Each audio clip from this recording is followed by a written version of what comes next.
በስመ አብ ወወልድ ወመንፈስ ቅዱስ ወአሐዱ አምላክ አሜን። ሎማዓንቲ እንመሃሮ ትምህርቲ ብዛዕባ ኦሪት ዘጸአት ኮይኑ ደቂ እስራኤል ካብ ግብጺ ከም ዝተጋፍዑ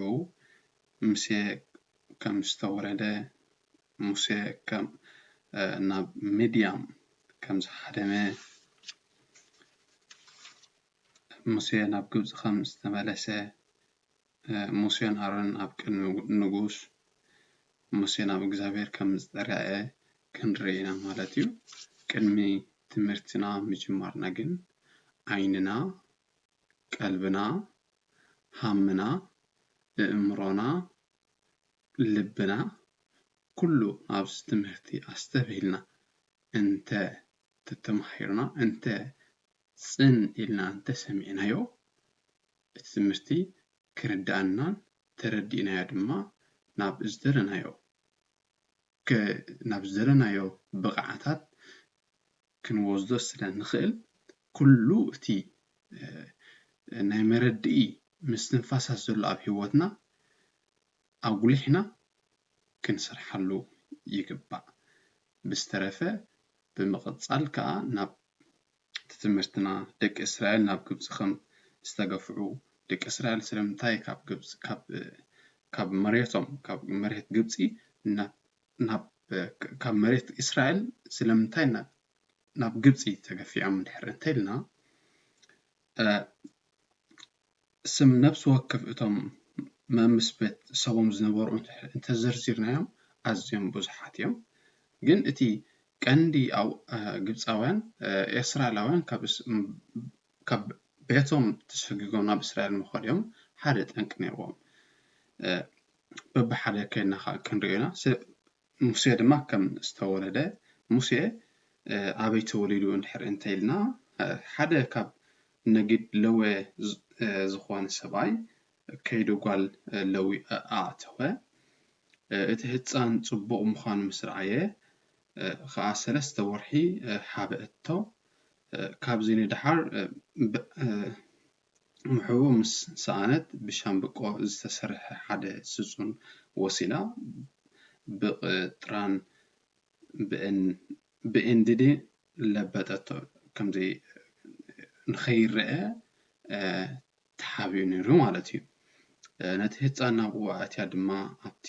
ገማግም ሩባ ኣብ ዘሎ ሰልሰላ ኣንበረቶ። ሓፍቱ ድማ እንታይ ከም ዝረኸቦ ንኽትፈልጥ ርሕቕ ኢላ ደው በለት። ሕጂ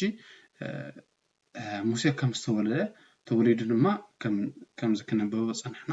ናብ ባሕሪ ወይ ከዓ ናብቲ ናብ ማይ ከም ብጨፈቃት ተለቢጡ ናብኡ ከም ዘበለቶ ማለት እዩ። ሙሴ ድማ ኣብ መጽሓፍ ቅዱስ ከም ዝምህረና ናብ ሚድያም ከም ዝሓደመ እቲ ጠንቂ መህደሚ እንታይ እዩ እንድሕር እንተኢልና ኣብቲ መህደሚኡ ካብቶም ኣብቲ ግዜ ንሱ ሰብ ቀቲሉ ነይሩ። ኣብቲ ግዜ ንሱ ሙሴ ሰብ ቀቲሉ ነይሩ። ሰብ ምስ ቀተለ ኣብ መጽሓፍ ቅዱስና እንታይ ይብለና ናብዝን ግልጽ ኢሉ ሰብ ምስ ዘየለ ምስ ረኣየ ነቲ ግብጻዊ ቀተሎ ኣብ ሕፃ እውን ደፈኖ። ሕጂ እንታይ ቀቲልዎ ስለምንታይ ከም ዝገይርዎ ዝብል እንድሕር እንተኢልና እቲ ዓውዲ እንዳገፍሐ ክኸይድ እዩ። ብሓፈሽኡ ግን ብድሕሪኡ እግዚአብሔር ድማ ንሙሴ ከም ዝጸውዕ ማለት እዩ። ሕጂ ሰብ ይጋገ እዩ። ካብዚ እንታይ ንምሃር ሰብ ይጋገ ንገይጉ ድማ ተኣሪሙ ናብ ቁኑዕ ክወስዶ ከም ዝኽእል ማለት እዩ። እዚ እንድሕር እንታይ ኢልና ወላ ኣብ ዝኾነ መንበሮ ናይ ህይወት ወራ እንድሕር ተሪእና ሓደ ሰብ ይጋገ ወላ ብስኮላ እንድሕር እንተኸይድና ሓደ ሰብ ይጋገ ነቲ ተጋጊዎ ዘሎ መምህሩ ክሳብ ዝርዳእ ክሳብ ቁኑዕ ገይሩ ድወዛ ትመምህር ግዜ ይቦ ማለት እዩ። ግዜ ምስ ሃቦ እታ ግዜ ዝሂብዎ ዘሎ ንዓ ተጠቂሙ እቲ ተምሃራይ ተረዲኡ ድማ ናብ ቅኑዕ ይወዛ። ምስ ወሰደ ድማ ትመምህር ቅኑዕ ኢሉ ይምለሰሉ ማለት እዩ። ልክዕ እግዚአብሔር ኣምላኽ ከምዚ ርህሩህ ለዋህ ውላዱ ካብ ጌጋ ናብ ቁኑዕ ኣብ ቁኑዕ ማጽንዕ ክኸይድ ዝደሊ ኣምላኽ ማለት እዩ ስለዚ ኩልሃና ጌጋ ንፈጥር እንድሕር እንተሃሊና ካብ ጌጋና ተማሂርና ንጌጋና ከም ምርኩስ ናይ መዕረሚ ወሲድና ኣብ ቁኑዕ ንኽነብር ብኡ ድማ ተመሪሕና ንኽንከይድ ምክንያቱ ሙሉእ ሰብ ዝበሃል የለን ኣነ ሙሉእ ሰብ ዝብል ሰብ እንድዒ ንሱ ኣብ ጌጋ ኣሎ እዩ ዝበሃል ምክንያቱ ሓደ ኣምላኽ ሙሉእ እምበር ሙሉእ ሰብ የለን ሙሉኣት ካብ ዘይኮንና ጌጋታት እንተፈጸምና ንጌጋታትና ተኣሪምና ካብ ጌጋታትና ድማ ተመሪሕና ንኽንከይድ እዚ እግዚአብሔር ኣምላኽ ካብ ሙሴ ይመረና ማለት እዩ ስለዚ ሙሴ ንባሕሪ እግዚአብሔር ኣምላኽ ጌጋ ፈጺሙ ንባሕሪ ከፊቱ ንህዝቡ ከምርሕ ብበትሪ ናይ ሙሴ እዮም ህዝቢ ናይ እግዚአብሔር ኣምላኽ ተስተምርሑ ስለዚ ካብ ጌጋና ተኣሪምና ጌጋ ማለት በቃ ሓያል ሰብ ማለት ጌጋ ክንክፍጽም ኣይፈርሕን ጌጋ እንተፈጺምካ ተሓጎስ ኣዝኻ ከማ ክትፍስሕ ኣለካ ካብ ጌጋይከ ከመይ ጌርክ ክእርማለን ምክንያቱ እቲ ጌጋ ይመረካ እዩ ነጥ ኣብ ቁኑዕ ገጻል ትነብር እንድሕር ትኾንካ ንስኻ ኣይትፍትን ኣለኻ ማለት እዩ እቲ ዝፍትን ሰብ እቲ ዝስዕር ሰብ እቲ ኣብ ደብል ሰብ ግድን ጌጋ ከጋጥሞ ንጌጉ ግን ከመይ ጌሩ ካብ ጌጉ ተማሂሩ ናብ ነቲ ቁኑዕ ይወስዶ ድሕሪ ኣብ ጌጋ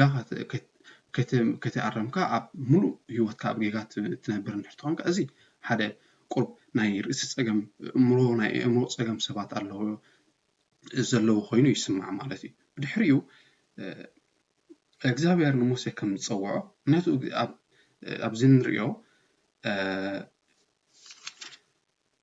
ንሙሴን ኣረን ኣብ ቅድሚ ንጉስ ማለት ኣብቲ ግዜ ንሱ ፈርዖን ኣዝዩ ኣነነኛ ዝነበረ ሰብ ወይ ከዓ ትዕነኛ ዝነበረ ሰብ እቲ ግዜ ንሱ ንጉስ ኮይኑ ኣዝዩ ብትዕቢት ዝተመልአ ሰብ ኣዝዩ በቃ ኣነ ዝብል ሰብ ነይሩ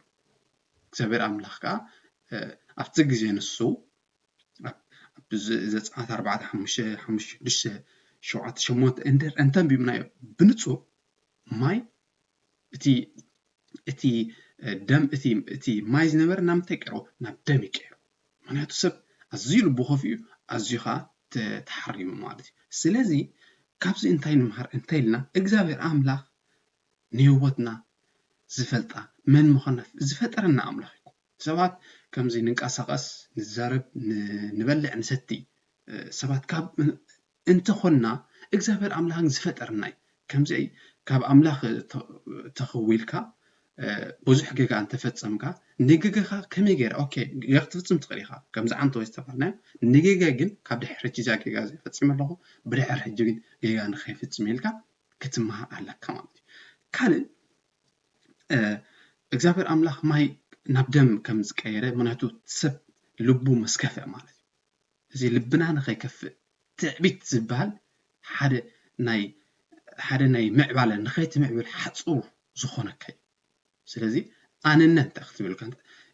ናይ ትዕቢት ኣንጻር ትዕቢት እንታይ ትሕትና ትሕት ዝብል ሰብ እንድሕር ኮይኑ ነፍሱ ኣትሒቱ ዝሪኣ እንድሕር ኮይኑ